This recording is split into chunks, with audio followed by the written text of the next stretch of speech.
Nós vamos continuar estudando sobre o romanismo, né? Essa tela está funcionando? Ajuda. Estudar sobre o romanismo. Quem lembra o primeiro estudo sobre o romanismo? Nós observamos o quê? Alguém lembra? Ninguém?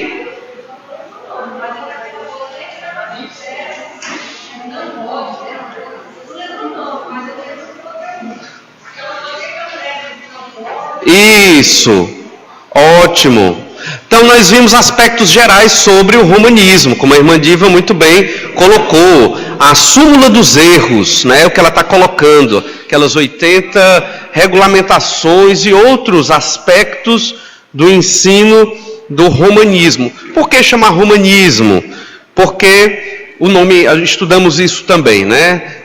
O nome católico não se aplica, muito menos apostólica, porque não segue o ensino dos apóstolos, e também não é uma igreja, porque nós entendemos que está mais para seita, né? Se os bispos católicos ouvirem nós dizer que aqui que a igreja romana é uma seita, pronto, nós seremos trucidados, né? Mas ainda bem que estamos num estado democrático livre, graças à reforma protestante, entre outros motivos, é claro, e nós podemos hoje adorar o Senhor com liberdade.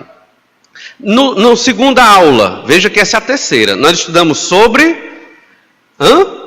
a missa, muito bem, e daí ficou claro que nós não concordamos com nada do que a missa trata, e que a missa, ela não é outra forma de adorar a Deus como nós adoramos, mas é paganismo, é uma forma totalmente distante do que a Escritura ensina, é um sacrifício constante de Jesus, é um ensino realmente demoníaco, e você não tem dúvida de pensar isso, e não convém a nós participarmos de missa, por isso que nós não somos ecumênicos,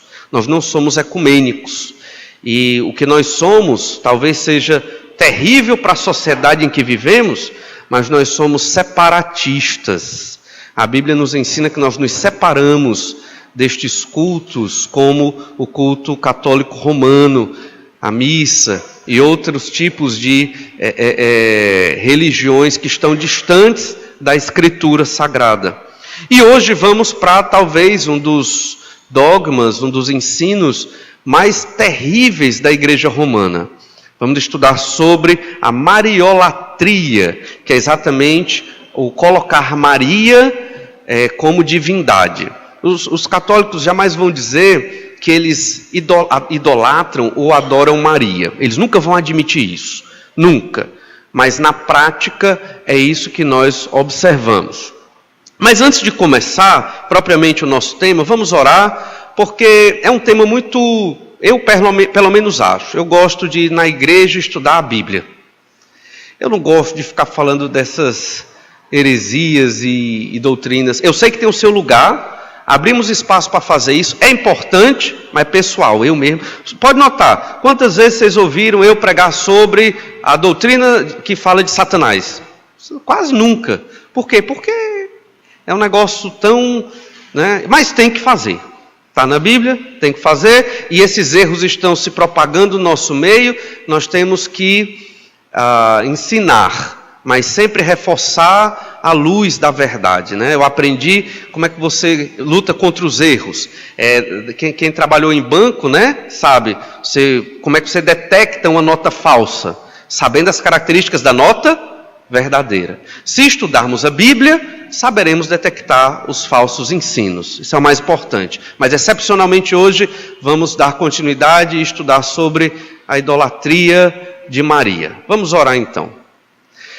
Ajuda-nos, Senhor Deus, a podermos observar esses ensinos terríveis do romanismo, que tanto nos entristecem, por ver quantas pessoas estão sendo enganadas, pessoas de boa vontade, boa índole, mas enganadas por uma mentira que certamente não está na Tua palavra.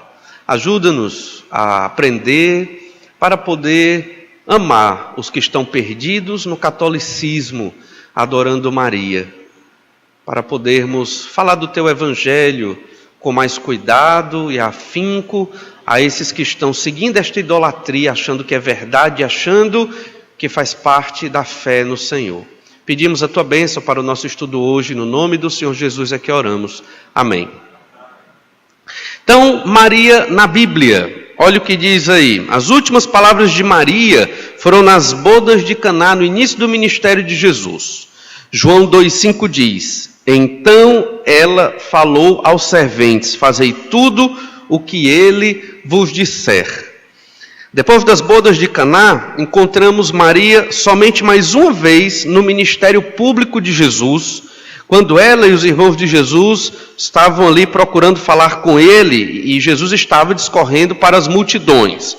Mateus 12, 47. Eu deixei os textos bíblicos nos slides, porque o nosso tempo é muito corrido, e eu espero deixar tempo para as perguntas hoje, né?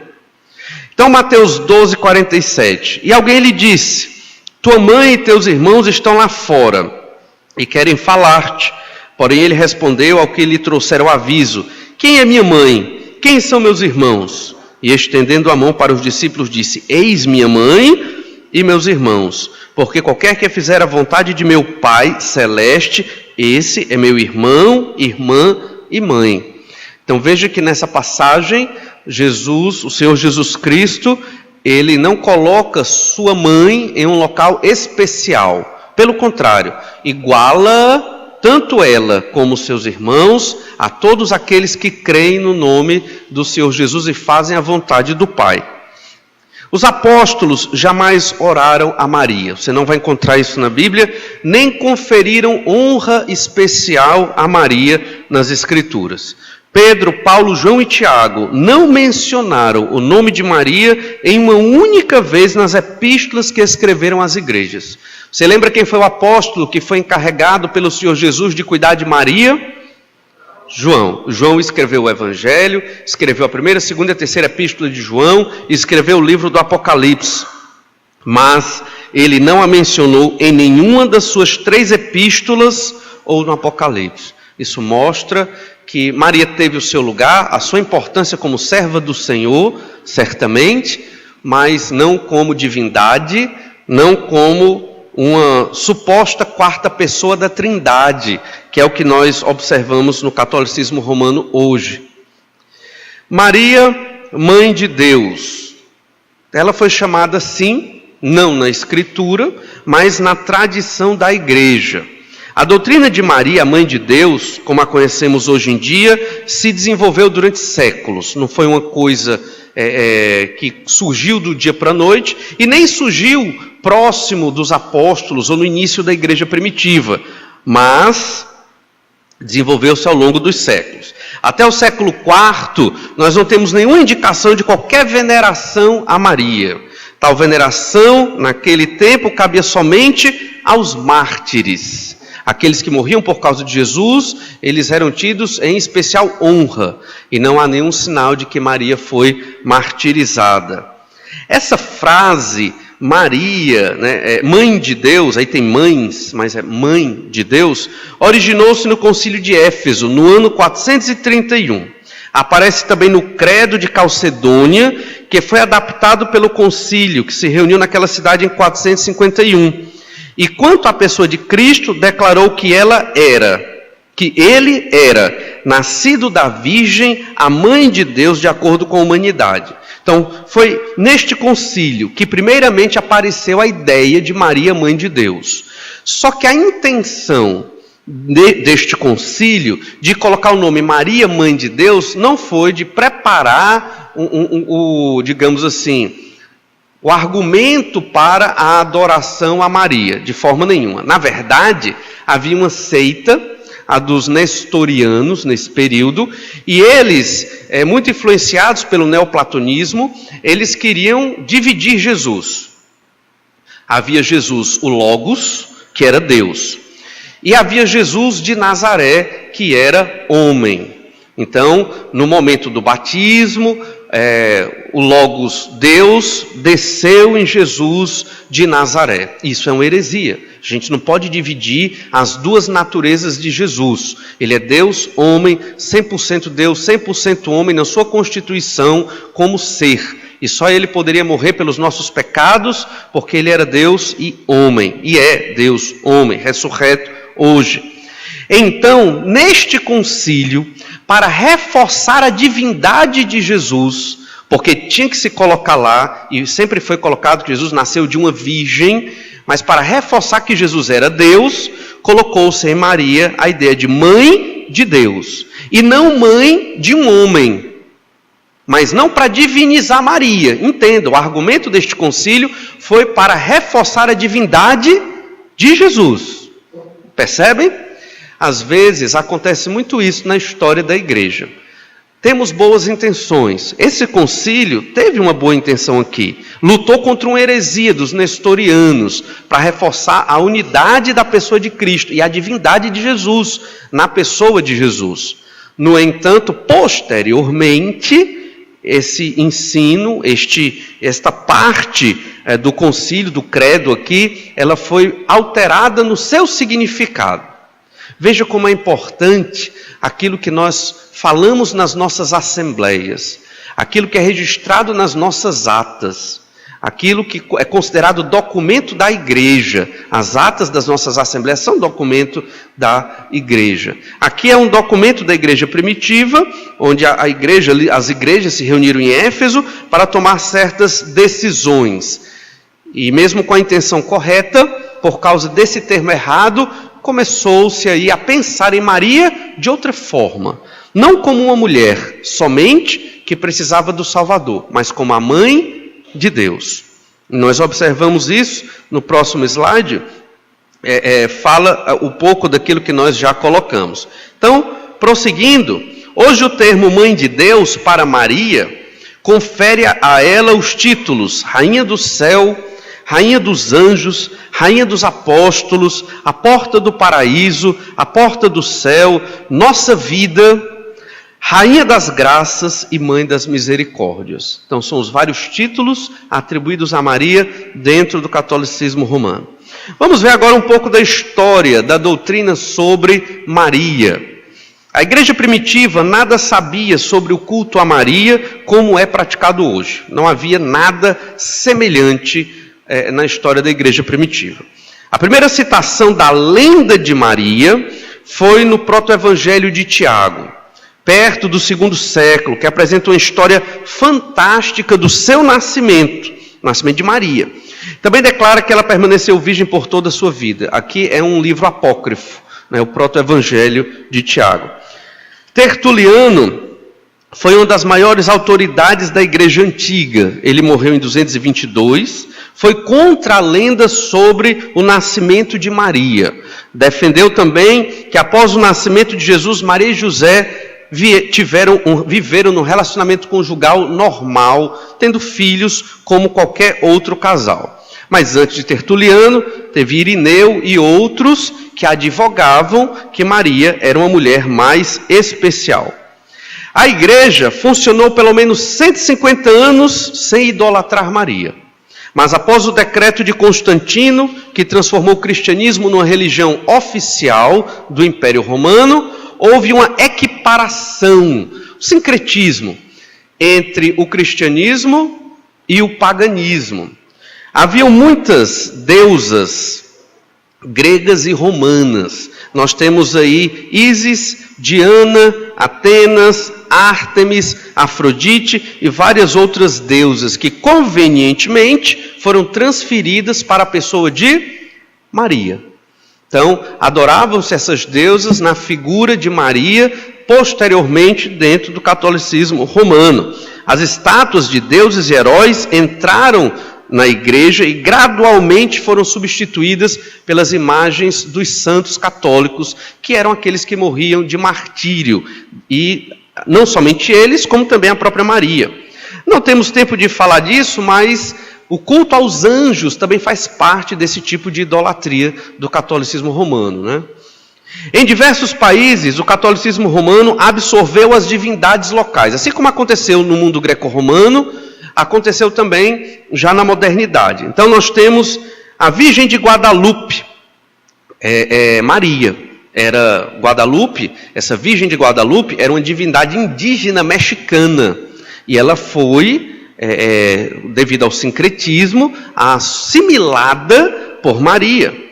Maria de Fátima, em Portugal, a de Lourdes, na França, e a Aparecida, no Brasil. Fora as várias outras formas de Maria, que, se a gente for falar, é toda a aula aqui. Então, perceba como o catolicismo romano, ele foi difundindo e divulgando esse ensino da adoração a Maria nas mais variadas culturas. E onde lá tinha uma certa divindade feminina, ali se pregava Maria. Pronto, essa é Maria. É a Maria de Guadalupe, é a Maria do Brasil, a de Fátima, que é a mais conhecida, não é verdade? É a de Fátima do Brasil? Né? Aparecida. Ainda bem que eu sou crente que não sei dessas coisas.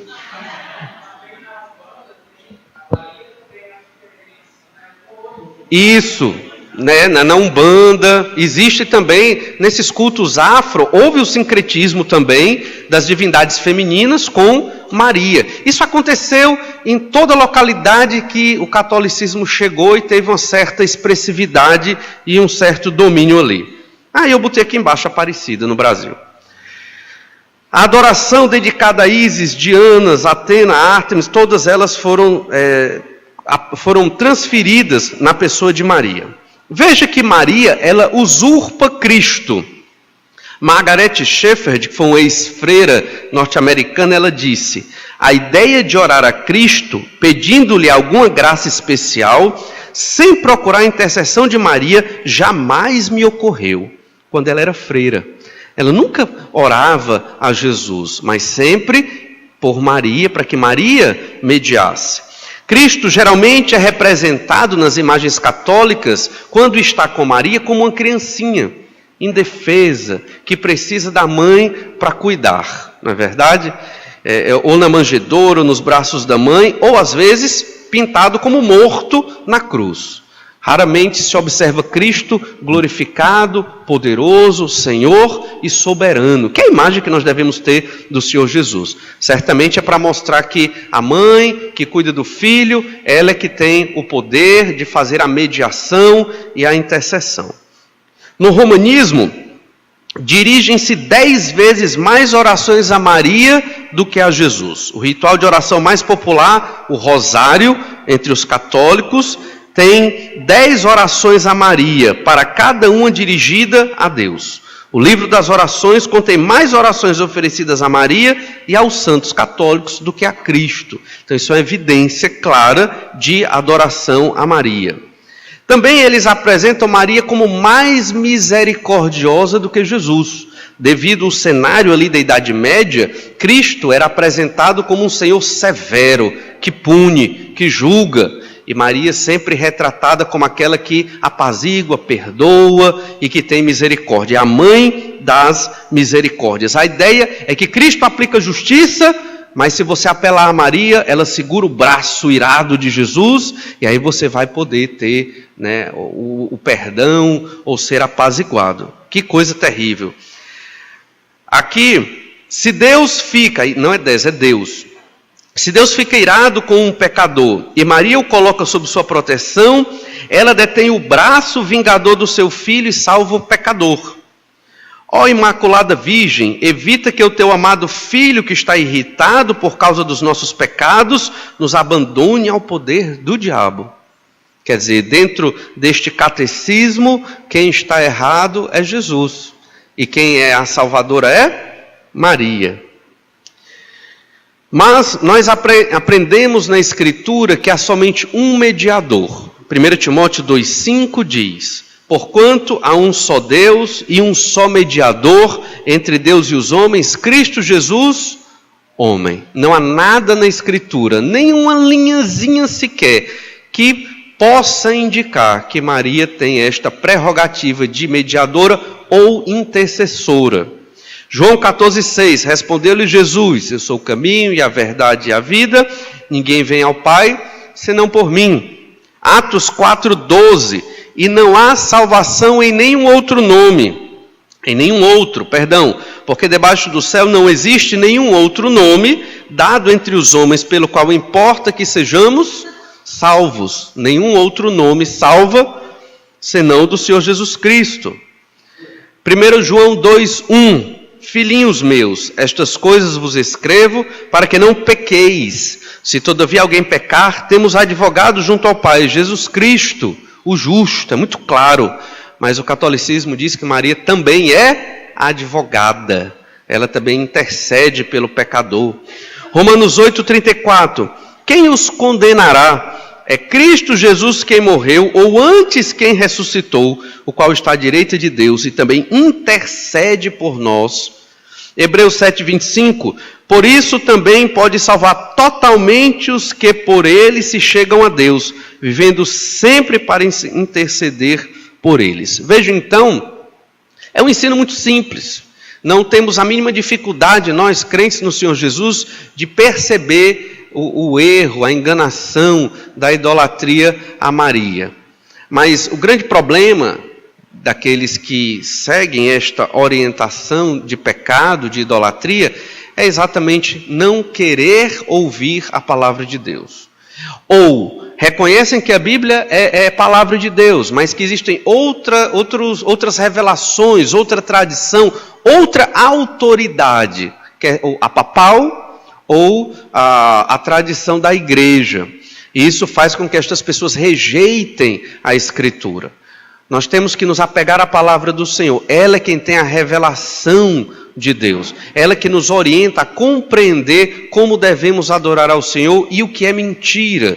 É muito claro, estes versículos nos mostram que somente o Senhor Jesus Cristo é advogado, é o intercessor, é o mediador, porque Ele morreu numa cruz pelos nossos pecados e ressuscitou. Para a Igreja Católica, a antítese é entre a Virgem Eva e a Virgem Maria. Mas você lembra um versículo que... já dei o versículo aí, não dá nem para pegar vocês. Romanos 5:12 diz, portanto, assim como por um só homem entrou o pecado no mundo, e pelo pecado a morte, assim também a morte passou a todos os homens, por isso todos pecaram. Porque todos pecaram.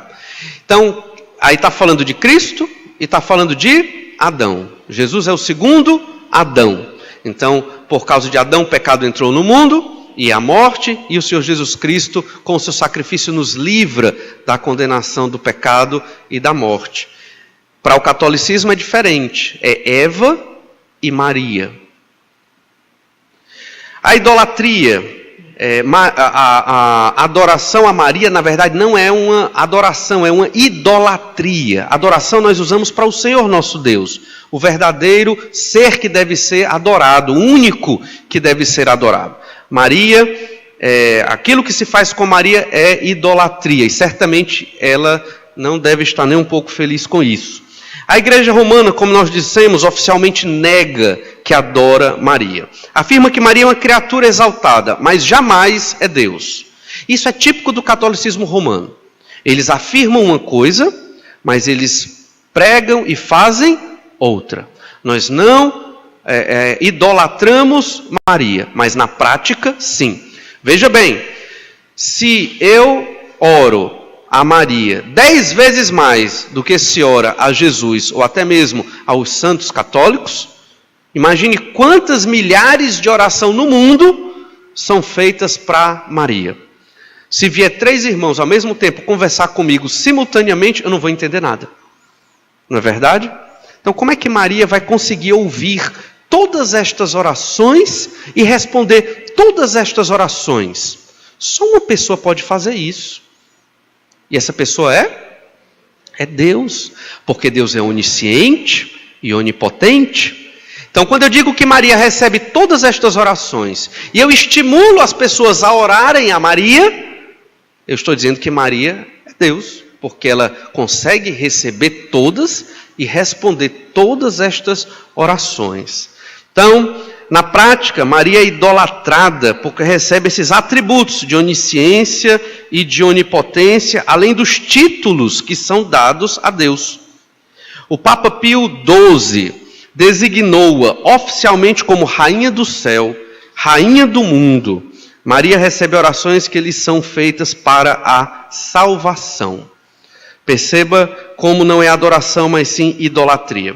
Para tentar enrolar, o povo, criou-se esses dogmas que não tem nenhuma base bíblica. A latria, adoração suprema dada a Deus somente. A dulia, um tipo secundário de veneração dada aos santos e anjos. E a hiperdulia, um tipo mais elevado de veneração dada à Virgem Maria. Só que na prática, a adoração que é dedicada a Deus é dedicada a Maria, como também aos santos católicos. Isso é idolatria. Os católicos são ensinados que toda graça naturalmente flui através de Maria. Ela é considerada uma espécie, eles não vão dizer isso, mas ela é considerada uma espécie da quarta pessoa da Trindade, uma Trindade de 4. Ela não é, nenhum católico vai dizer que Maria é parte da Trindade, mas na prática ela funciona como tal. O Papa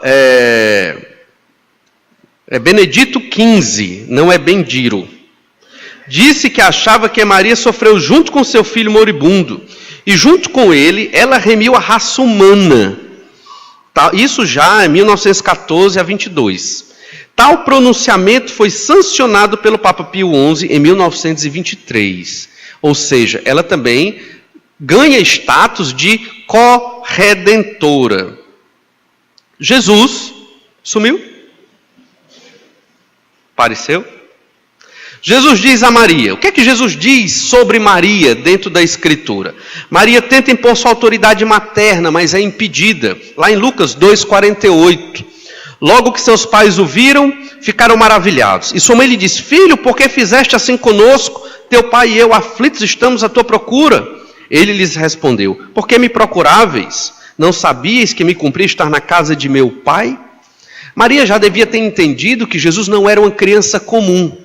Maria já devia ter entendido a essa altura que Jesus era Deus, porque o próprio Jesus já sabia que era Deus, pela própria leitura da revelação de Deus do Antigo Testamento. Ele se encontrou e disse: está falando de mim, sou eu. E ele percebeu que era Deus nesse sentido. Obviamente, quando Jesus era bebê, ele tinha mente de bebê. Jesus não nasceu com a mente de adulto, e a mente de bebê foi amadurecendo. Provavelmente é melhor e até mais rápido do que a mente de um ser humano comum corrompido pelo pecado, porque Jesus nunca foi corrompido pelo pecado. Então, nessa idade, Jesus estava focado na missão que o Pai deu para ele. Maria devia entender isso. Ela guardava no coração tudo aquilo que ela via, desde o nascimento de Cristo, mas aqui ela queria colocar sua autoridade sobre Jesus, e Jesus disse: calma, eu estou cumprindo a missão do meu Pai. E ela devia compreender estas verdades. João capítulo 2, versículo 1, do 1 ao 5. 3 dias depois, houve um casamento em Caná, da Galileia, achando-se ali a mãe de Jesus.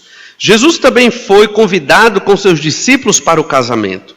Tendo acabado o vinho, a mãe de Jesus lhe disse: eles não têm mais vinho. Mas Jesus lhe disse: mulher, que tenho eu contigo?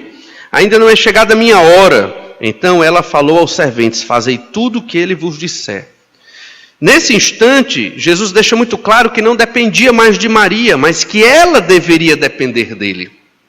Jesus não está sendo grosso ao dizer que tenho eu contigo. É uma expressão comum da época para dizer, o que é que eu posso lhe servir, como eu posso lhe ajudar, o que é que eu posso fazer por você. E então Maria disse: olha, faça o que ele disser. Ela já estava submissa à autoridade do Senhor Jesus como Senhor e Salvador. Mateus capítulo 12, verso 46 a 50. Estamos vendo aqui o que é que Jesus diz de Maria nos evangelhos. Falava ainda Jesus ao povo, e eis que a sua mãe e seus irmãos estavam do lado de fora, procurando falar-lhe. E alguém lhe disse: tua mãe e teus irmãos estão lá fora e querem falar-te.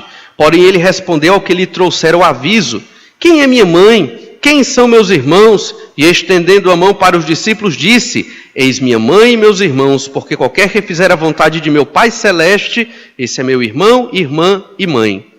Veja que nesse momento, lemos já esse texto, estamos lendo de novo, no lugar de Jesus atender ao pedido de Maria, ele respondeu de uma maneira até a repreendê-la publicamente, mostrando que ela é igual a todos os outros.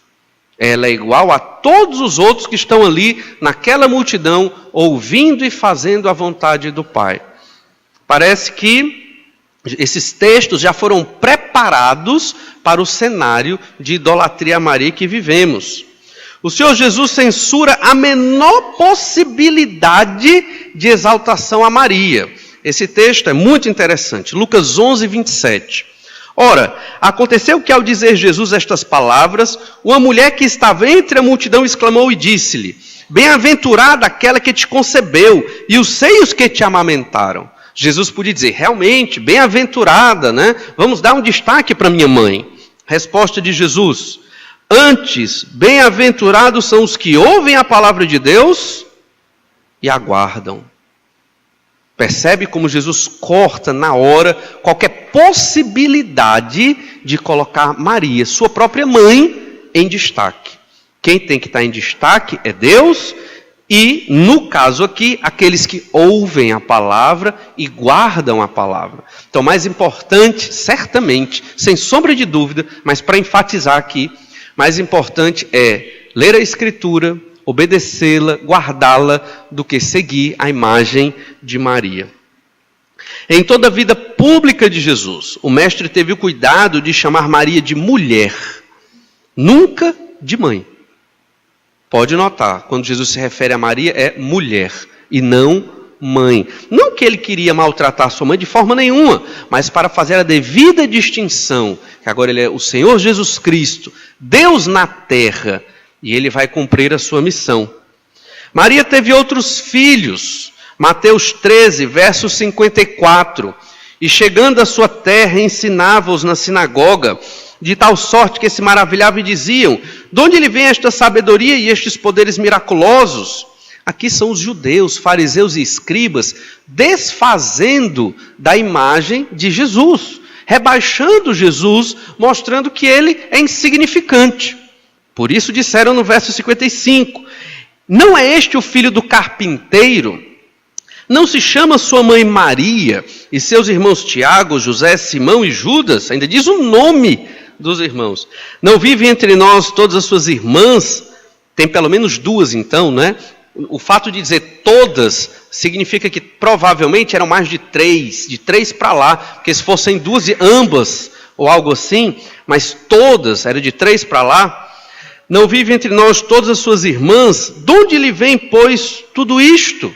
De onde vem toda esta sabedoria? O objetivo aqui, neste relato, era inferiorizar a pessoa de Cristo.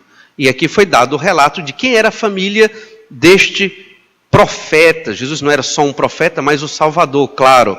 Era uma família simples. Então, como é que ele pode trazer ensinos tão maravilhosos? Algo está errado. Escribas e fariseus diziam. Havia quatro filhos e pelo menos 2 filhas. Em João 7,5 nós lemos, pois nem mesmo seus irmãos criam nele. A Igreja Católica, para não admitir estes textos, vai dizer que a palavra para irmão, no grego, língua da escrita do Novo Testamento, era a palavra para primo. Mas existia uma palavra específica para primo em grego. E aqui a palavra se refere a irmãos mesmo. E o próprio contexto deixa isso muito claro. É muito estranho no texto passado, em Mateus 13, falar que não se chama Maria, sua mãe Maria e seus primos. Como assim? Da mãe pula para o primo? Estranho, não tem sentido. Não é verdade? A declaração de Lucas, referente a Maria, confirma a existência dos irmãos de Jesus. Vamos ver se vocês entendem o argumento desse versículo. Lucas 2,7. E ela deu à luz o seu filho primogênito, enfaixou e o deitou numa manjedoura, porque não havia lugar para eles na hospedaria. Onde é que esse versículo mostra que Maria teve outros filhos? Muito bem, vocês. Primogênito? Se eu tenho um primogênito é porque eu tenho outro, não é não? Senão eu diria o quê? Unigênito, único gerado, mas primogênito. Então tem um segundo, tem um terceiro. São muitos argumentos irrefutáveis da Escritura contra esses falsos dogmas do catolicismo. Tiago, meu irmão de Jesus, veio a ser líder da igreja de Jerusalém. Presidiu o concílio de Jerusalém em Atos 15, que por sinal é o autor da epístola que estamos estudando domingos à noite. Tiago, irmão de Jesus, que no texto passado não tinha crido em Jesus, mas que posteriormente se convertera. 2 dos livros do Novo Testamento foram escritos por irmãos de Jesus, irmãos por parte de mãe, Tiago e Judas, filhos de José e Maria. Aí vem as doutrinas mais complexas e tristes do romanismo. A Imaculada Conceição. Aqui baseado na Infalibus Dei do Papa Pio IX, 8 de dezembro de 1854, esta bula papal diz assim: declaramos, anunciamos e definimos que a bem-aventurada Virgem Maria, desde o primeiro momento de sua concepção, foi preservada, imaculada de toda mancha do pecado original. Ela já nasceu sem pecado. Essa é a ideia. Ela não teve o pecado original. Só que isso só foi declarado oficialmente em 1854. Por graça singular e privilégio do Deus Onipotente, em virtude dos méritos de Jesus Cristo, Salvador da humanidade, e que esta doutrina foi revelada por Deus, e portanto deve ser firmemente e constantemente crida por todos os fiéis. Quem não cresce nesta doutrina seria excomungado da igreja, ou seja, declarado ao inferno. Então veja como no mesmo local que Jesus é o Salvador da humanidade, você tem Maria aí sendo colocada em pé de igualdade com Jesus, porque se ela não teve pecado, se ela nasceu sem pecado, não teve o pecado original, é um passo para a divinização de Maria. Lucas 1, 46 e 47 diz assim: então disse Maria, a minha alma engrandece ao Senhor, e o meu espírito se alegrou em Deus, meu... Ela precisava de Salvador se ela não tinha pecado nenhum? Se ela nasceu sem o pecado original, por que a própria Maria, no cântico, adorando a Deus, ela colocou que precisava de um Salvador, que tinha um Salvador? Romanos 3, 23, pois todos pecaram e carecem da glória de Deus. Então, o dogma católico vai diretamente contra textos tão simples da Escritura. E muitos vão nesse caminho de trevas, achando que estão seguindo ao Senhor. A maior parte dos teólogos da Idade Média se opunham à doutrina da Imaculada Conceição, porque não puderam harmonizá-la com a universalidade do pecado. Até o século IV, muitos eram contra essa ideia, que já se ventilava na igreja, devido a documentos apócrifos, como nós já observamos. Os jesuítas foram os que mais fomentaram a promulgação desta doutrina da Igreja Católica. Ou seja, durante séculos, até 1854, não existia a ideia da Virgem Maria como Imaculada Conceição. Essa doutrina foi ratificada no Concílio Vaticano I, em 1870. Também é importante notar que franciscanos e dominicanos eram ordens católicas que na Idade Média lutavam contra esta ideia de uma Maria divinizada, de uma Maria sem pecado. Os dominicanos eram contra, os franciscanos a favor, e eles lutavam em oposição a este ensino. Os jesuítas foram os que decidiram, vamos botar isso para frente, e eles encabeçaram os dogmas marianos.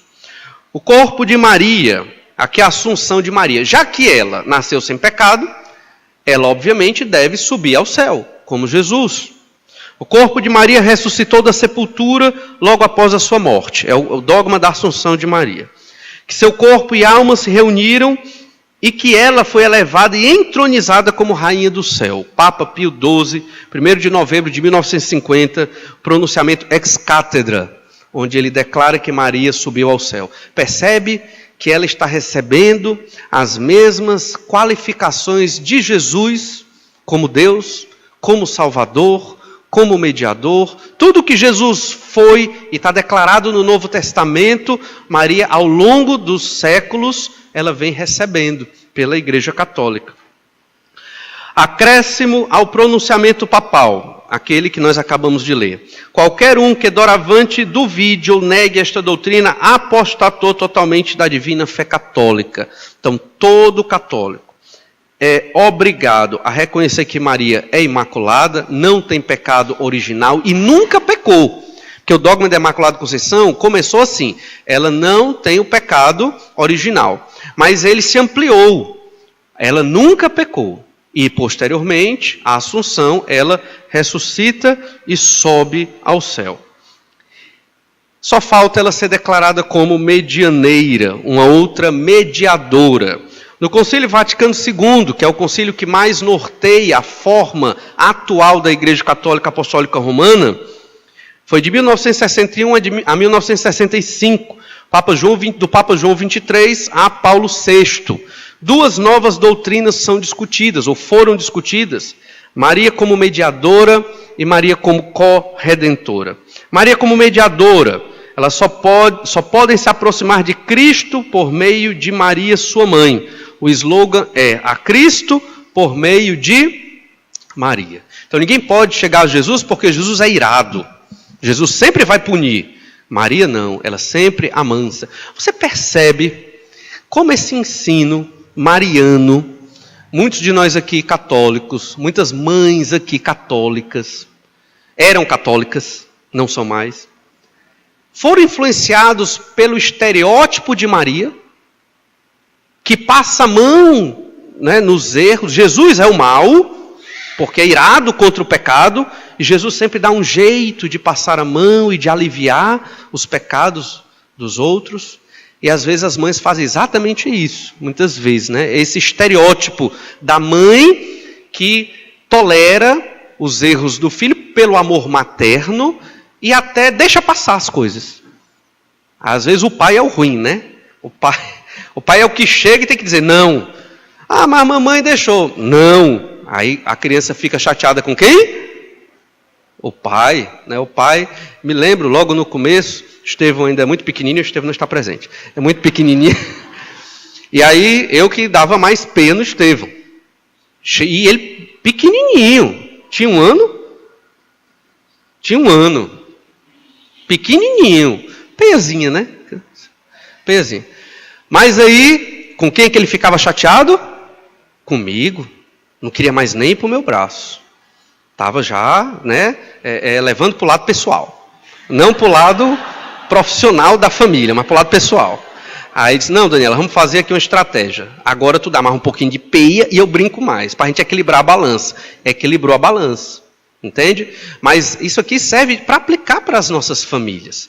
Pai e mãe têm que estar sendo sócios, cúmplices na disciplina. Porque nenhum pai quer que o seu filho fique assim, se afaste, mas o filho é pecador. E ele, todo pecador, precisa de peia.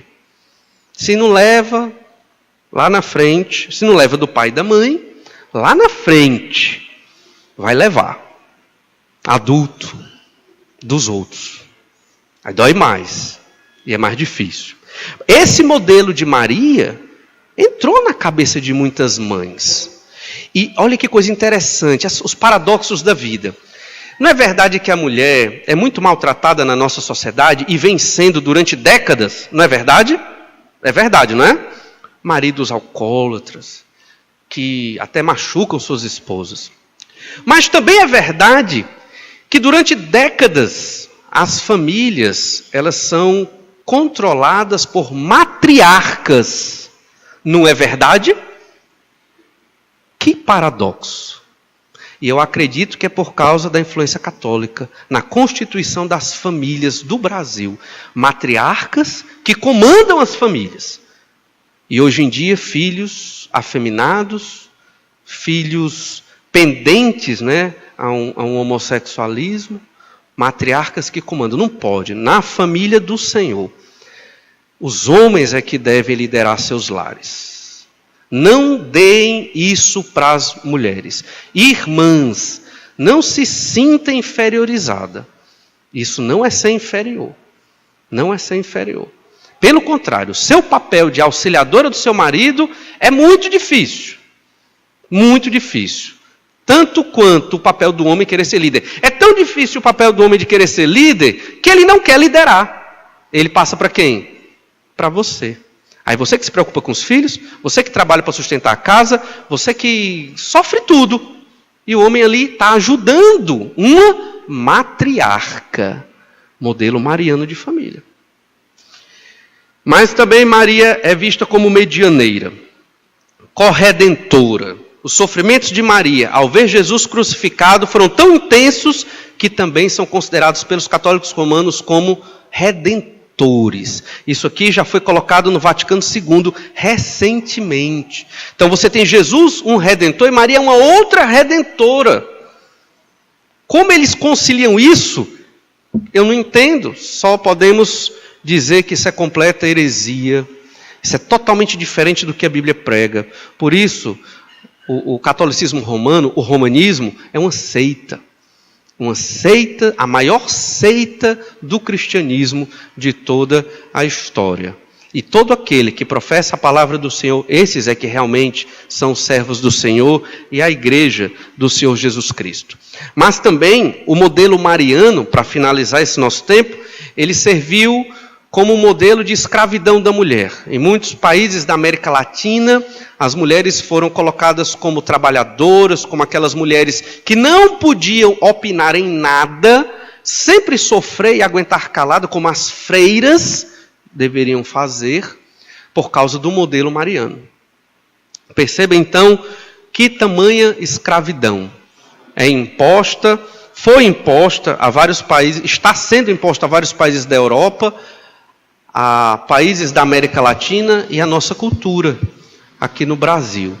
Temos que nos desvencilhar desta cultura mariana. Essa nossa aula ela serve para amarmos mais aqueles que estão perdidos nesse caminho, que não reflete a palavra de Deus, que é ensino de demônios. Devemos amá-los, ensinar a Bíblia com todo cuidado. Você chegar e dizer para uma pessoa que adora Maria o que tem na Escritura do jeito que eu disse aqui, certamente essa pessoa vai lhe odiar. Ou ela se converte, ou ela vai lhe odiar para o resto da vida. Então vá devagar, com calma, converse, tente explicar com todo jeito, com todo amor, com todo cuidado, o que é que a Bíblia fala sobre essas verdades e principalmente sobre o Senhor Jesus. Alguma pergunta? Não? No dia que eu dou tempo... Está vindo. Eu ia dizer, no dia que eu dou tempo, ninguém quer perguntar nada, como é que pode? Só uma colocação. Os próprios bispos atuais, eles desaconselham os fiéis da igreja romana a não ler a Bíblia. Tanto que ele diz, se você ler a Bíblia, você não é um católico, você é um evangélico. Olha. Porque não é a Bíblia que lidera a igreja, e sim a igreja. Porque ele diz, você tem que se apegar à igreja, porque a Bíblia veio da igreja. Veja a contradição. E a palavra de Deus é repleta de versículo que diz que ela é a palavra de Deus, né? O verbo se fez carne e vai por aí. Mas eles aconselham as pessoas a não ler a Bíblia, porque eles sabem que vai cair nessa mentira, né? Certamente. Talvez uma grande forma de ajudar esses que adoram Maria é incentivar a ler a Escritura. E eles sozinhos vão percebendo, né? Dona Lili. Realmente... Na primeira parte aí que ele falou que a igreja, né, ela se diz que ela realmente é a guardiã da palavra, é verdade. Mas quanto ler a Bíblia, eu fui 16 anos da renovação carismática, nasci dentro da igreja católica, minha família toda é católica, e eles leram a Bíblia, sim. Lê muito mesmo. Você vai para você debater com o católico hoje em dia, você precisa estar bem fundamentado. Talvez nem todo evangélico esteja capacitado para ler a Bíblia, para debater a Bíblia com o católico mesmo, aqueles que são rotulados, não. Eles vão ter dificuldade. Tem muitas ordens e ramos da igreja católica hoje. Realmente tem uma turma que está lendo mais a Bíblia. E serão mais cobrados, se não crerem no Senhor Jesus, porque conhecem a verdade. Vamos orar por eles. Só uma colocação. Não podemos esquecer que o inimigo cega o entendimento. Como foi colocado aqui, super claro, mas ainda assim eles não querem enxergar. Você está provando por A mais B, eles, não, mas não é assim. Não é bem assim. Isso. E o que a irmã Diva falou é muito interessante, porque não é uma questão de entendimento, de entendimento assim, cognitivo, estudo, acadêmico, leitura, não é isso. É uma questão do entendimento espiritual. Eu não concordo. Eu vi 2 mais 2 é 4. Está aí. Mas eu não concordo. Acabou. É uma decisão de ir contra o que a Escritura diz. Bom dia. Eu fui da católica, mas eu não li a Bíblia católica. Aí eu pergunto assim, é diferente, não é isso? A Bíblia dos católicos? Esses que estão lendo hoje, estão lendo a Bíblia que a gente tem atual ou é outra Bíblia? É a mesma Bíblia. É idêntica. Idêntica. Por sinal, tem versões católicas traduzidas que são melhor traduzidas do que a que a gente usa aqui. É verdade. Por sinal, aquela Bíblia de Jerusalém, que é católica, chamada ecumênica, é uma Bíblia muito boa de estudo e de leitura. No entanto, eles acrescentaram 7 livros no Antigo Testamento no Concílio de Trento. Livros que não são revelação de Deus, são apócrifos. Tanto que foram acrescentados no século XVI. E hoje, se o Papa quiser acrescentar mais quantos livros ele quiser na Bíblia, ele pode, segundo o entendimento católico, porque ele é a palavra última, como Deus falando na terra. Como o pastor falou, são muitos grupos, né? Assim, recentemente a gente liberou lá a escola, um grupo lá que são da comunidade, como a escola é pública, a gente libera para a comunidade. E lá, assim, pelas imagens que a gente vê das fotos, os jovens estavam saindo dos lugares, fazendo leituras bíblicas, todos eles, né, com a Bíblia, jovens ditos católicos. E realmente nós temos que acordar, até nós que temos jovens, nós que temos nossos filhos, porque às vezes é uma imagem também, assim, de que dizer assim, olha, são cristãos, como o pastor falou, é uma seita, né? Mas assim, há uma ideia que são cristãos, e que eles também, é como se fosse uma máscara. Sim. São sábios, são estudiosos, e como a irmã falou, eles estão estudando a palavra, mas cegos. Sim. Eu até conversei com um que é seminarista, e colocando para ele, mas olha, a questão da imagem, que a gente vê claramente, e o versículo, ele sabe o versículo, ele lê o versículo, e mostrando para ele, ele disse, não, mas é porque o povo ainda não está preparado para a gente tirar as imagens da igreja. Nós sabemos que não é certo, mas o povo não está preparado. Então, o que nós temos que fazer, irmãos? É orar, dizer que eles estão nas universidades, muitos jovens considerados inteligentíssimos, né, que são bons alunos, que dão alunos acadêmicos, e que eles trazem um despertar de conhecimento, às vezes, para os outros jovens. Então, eu acho que é muito oportuno o estudo, e que a gente fique atento mesmo. Por exemplo, Maria, mas isso é besteira. Não. Eu pensei em colocar minha filha numa escola bem próxima da minha casa, porque eu não ia ter que andar tanto. Mas aí é uma escola doutrinária, católica e tudo, então até isso a gente tem que repensar. O mundo está muito, como um leão que ruge, né, ao derredor. Agora, um argumento que poderia ser usado nesse caso, irmã, tudo bem, já que você advoga isso, mas por que vocês incentivam a idolatria para ganhar tanto dinheiro para Roma? Porque isso é um fato. Juazeiro do Norte, depois das romarias, são sacos e sacos de dinheiro que são enviados para Roma. E as romarias são incentivadas. Elas são incentivadas. Se em Juazeiro do Norte é assim, imagina as outras, em Aparecida, em outras peregrinações, né, católicas pelo mundo. Há um incentivo, sim. Há um incentivo. Sim. Com relação a essa questão de Maria como parte da Trindade, né, tem um um teólogo brasileiro, Leonardo Boff, né, que é muito conhecido, ligado a esses movimentos de esquerda e tal. E deixa muito claro que esse pensamento católico ele é filosófico e não teológico, né? E a filosofia ela vai evoluindo de maneiras até meio absurdas. Isso.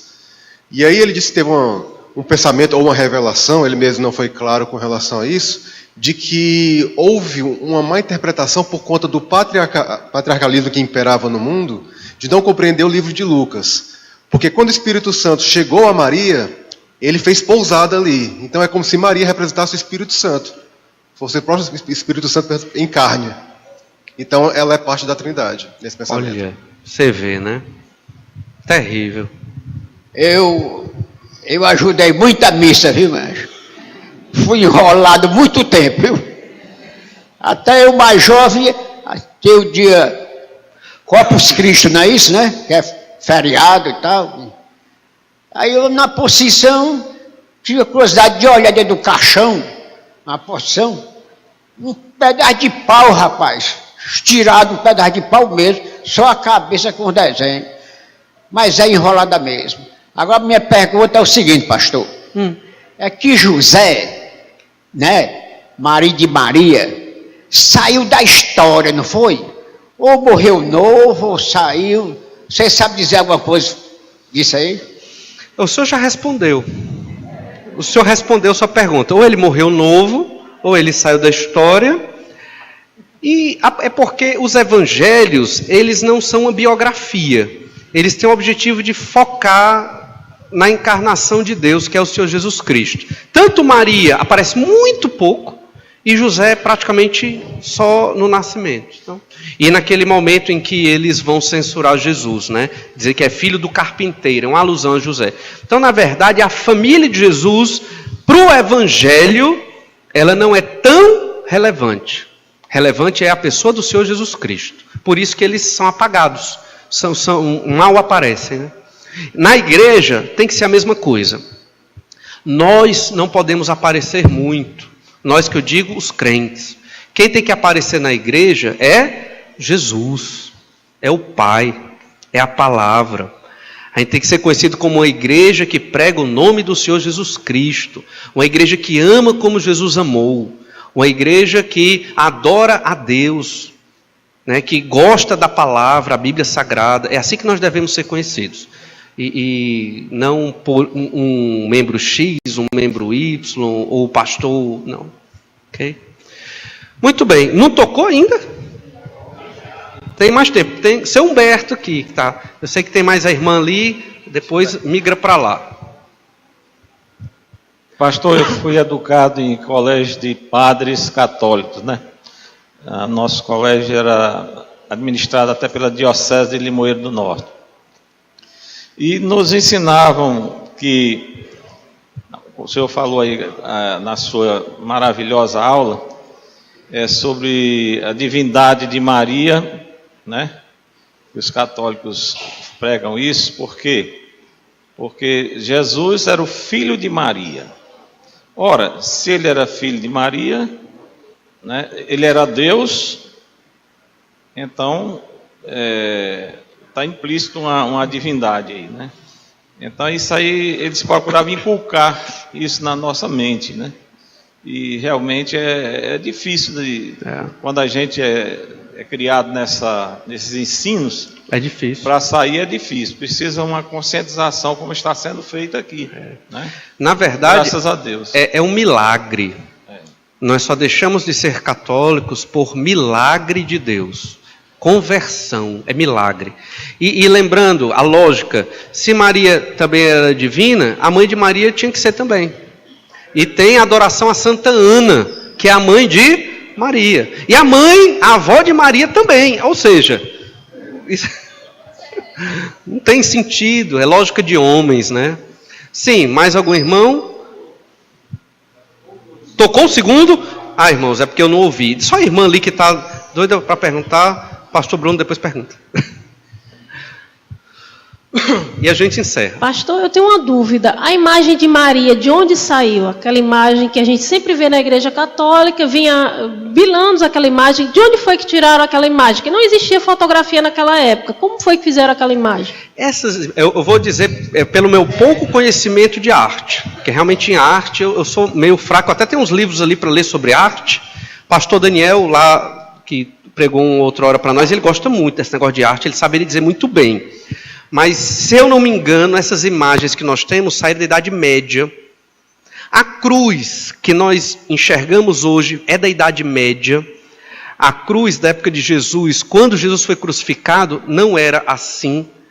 Provavelmente era um T, e que era chamado de cruz, segundo a arqueologia apresenta. Essa cruz que passa a pontinha, ela é típica, é construção medieval. É uma construção da Idade Média, marketing da Idade Média. Jesus com cabelo liso, né? Ariana, aquela coisa toda. Também construção daquele período, e provavelmente Maria também. É uma construção daquele período medieval que perdura até hoje, é chamada Madonna. Né? Então existem as Madonas, as várias Santas Marias que foram idealizadas. Mas exatamente quem foi, quando foi, eu não sei te dizer. Muito bem, irmãos, vamos orar. Agradecer ao Senhor por esse tempo. E é porque o tempo acabou. Ao pastor, depois a gente conversa. E aí, vamos agradecer e em breve adorar o Senhor novamente. Pai, muito obrigado. Obrigado, ó Pai, por esse tempo. Ensinos importantes, mas tão difíceis, Senhor, por falar daquilo que escraviza multidões no Brasil e no mundo. Senhor Deus, o Senhor é que é todo poderoso para salvar o pecador. O Senhor nos ajude a ter sabedoria de testemunhar da fé verdadeira no Senhor Jesus para estes marianos, não num sentido belicoso, de rivalidade, mas no sentido de amor, de ajuda, porque eles estão indo para o inferno, achando que estão buscando a Ti. Pai amado, abre os olhos deles, abre a mente, abre o coração para perceber a Tua palavra. É o que nós te pedimos no nome do Senhor Jesus. Amém.